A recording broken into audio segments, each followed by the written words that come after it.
Huh? Oh, Traveler. Who are all these people? Friends of ours! Allow Paimon to introduce Xiangling, Guoba, and Kuqing. Kuqing?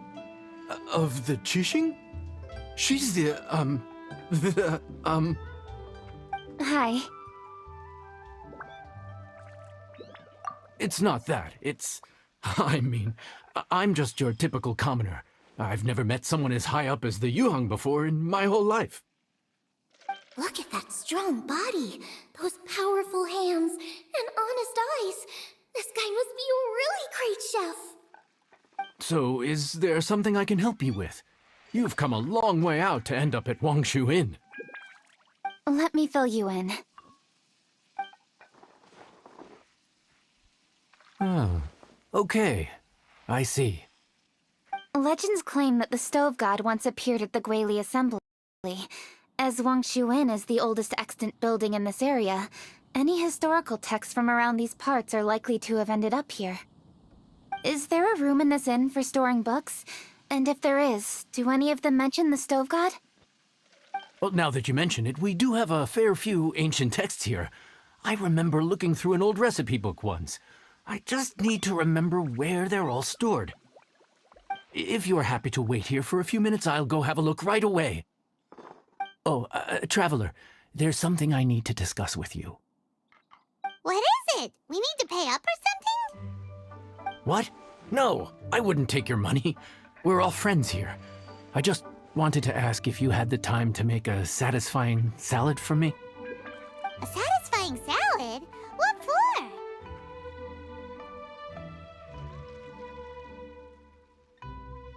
Yeah, guy who hangs out on the roof terrace, you know? Good-looking fella, not too tall. Shh! Don't you think he can hear you? Oh, right.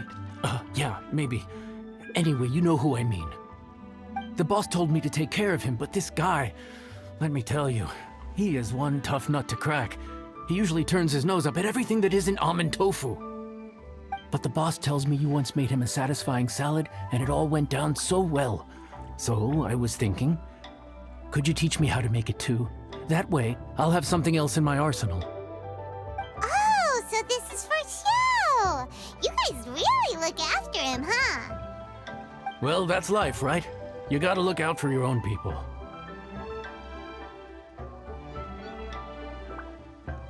All right then, wait right here. I'll be just 1 minute. Clock is ticking! 59, 58... Sorry for the trouble, Traveler. Okay. Here you are. Thank you ever so much. While Kuqing's reading her book, let's make that satisfying salad! Xiangling, what are you gonna do? I'd love to come watch too, but I don't want to get in the way, so I'll just stay here with Kuqing. Okay, shall we go then? Go ahead and get started. I'll just watch from over here. I only need to watch you make it once to have it committed to memory.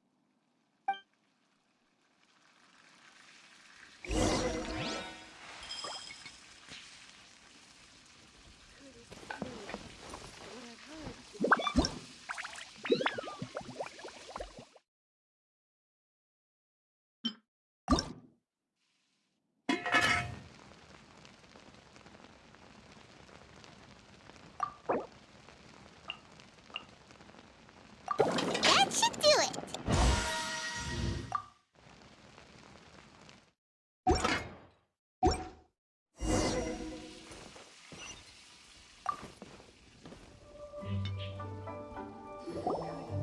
All right, thanks for... You got all the steps down, right? Of course. Don't forget, I am the best chef around these parts. Let's go see what Kuqing and Xiangling are up to. Kuqing, Xiangling, we're back! You finished cooking? Good timing. We finished our reading too. And? Useful? Or no? Useful. There is a passage concerning the Stove God, and it's not what we were expecting. I quote, 60 miles to the northwest is the Guili Assembly. Many were settled there, where they hunted in groups, farmed the land, and made their living from what the soil yielded. When the stove god descended, one god became many, all of which were the height of children. As does a star when it descends into the world, so the stove god went out among the common folk and taught them to create fire. With fire, the people at last learned to make hot food, and they dined on rice congee and cooked meat thereafter. This is a radically different account from the one given in Demystifying the Legends of Liyue, and also a conflicting one. One god became many? Does that mean there was more than one stove god? Taking the text at face value, that is what it says. Went out among the common folk and taught them to create fire. So did the stove god really go and teach people how to cook firsthand? Now that's a god who truly cared for their people. So, we've got two leads, but they contradict each other. How do we know which one to believe? By continuing our investigation and reserving judgment for now. Thank you for this text, Yanxiao. It's my pleasure, really. Think nothing of it. If anything, I should be thanking the traveler. Listen, you've helped me an awful lot. Not just today, but in the past, too. I want to make it up to you properly, and as it happens, things are pretty quiet here today. Wow, he sure sounds confident in his cooking. I like that. Confidence is one of the best ingredients a chef can have. I really want to try his cooking. I say we take him up on his offer. It's hard to refuse a generous offer like that. Yes, I think we can fit this in. Yanxiao, we await your culinary creations with great anticipation. I won't disappoint.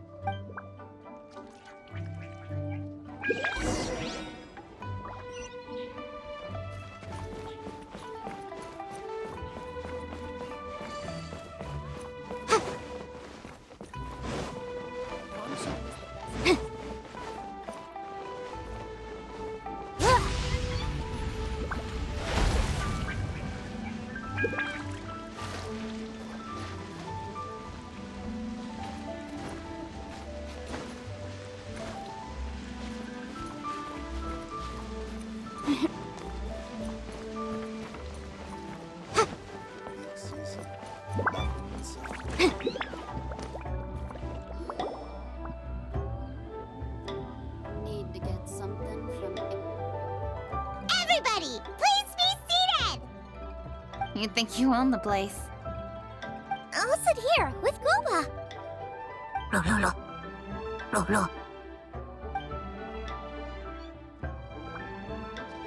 Here we are. That's everything you ordered.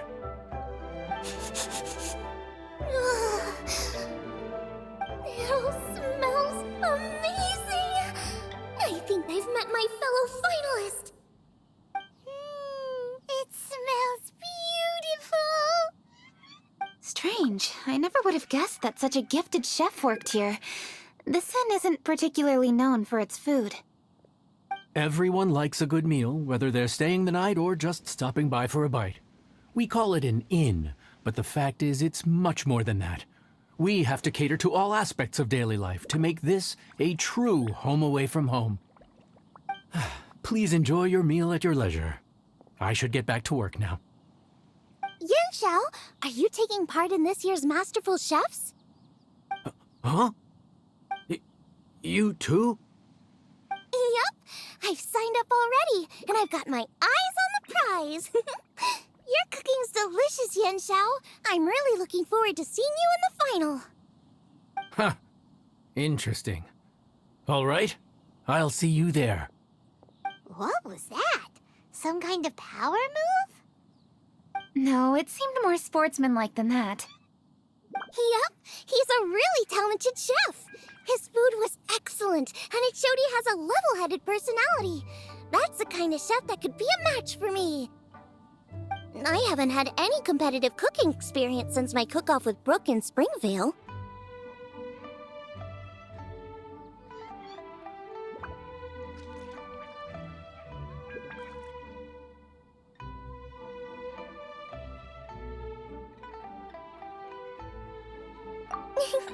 You're too kind. Guoba! Guo was eating the... Those were Kuching's! How could you steal them while she wasn't looking? Oh, my golden shrimp balls. Bad, Panda! Bad! Huh? You ate every last one? Ugh, Guoba, we've been through this. When we're with friends, you gotta be on your best behavior, okay? I'm so sorry, Kuching. I promise I'll make it up to you. What's the big deal? We can just get another plate. After all, it's Yunshao's treat today. It's not the same, though. The moment's gone. Sure, you can eat something else, but you can never go back and change the feeling of despair as your food is snatched away from right under your nose. The dining experience is a trinity of emotion, food, and atmosphere, and you've got to have all three to make it work. I have to say, now that you mention it, that is a very accurate appraisal of the situation. I'm gonna make it up to you, Kaching. Is there anything you want to eat? Anything at all. Whatever it is, I'll make it for you. I don't have high hopes for this, but equally I don't want her feeling guilty. Okay, I'll let her do this for me. If you insist, there is one dish that perhaps you could try making for me. It's an old recipe from my grandfather's notes. No problem. May I see it?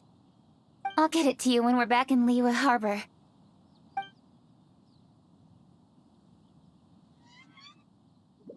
Traveler, have you finished eating?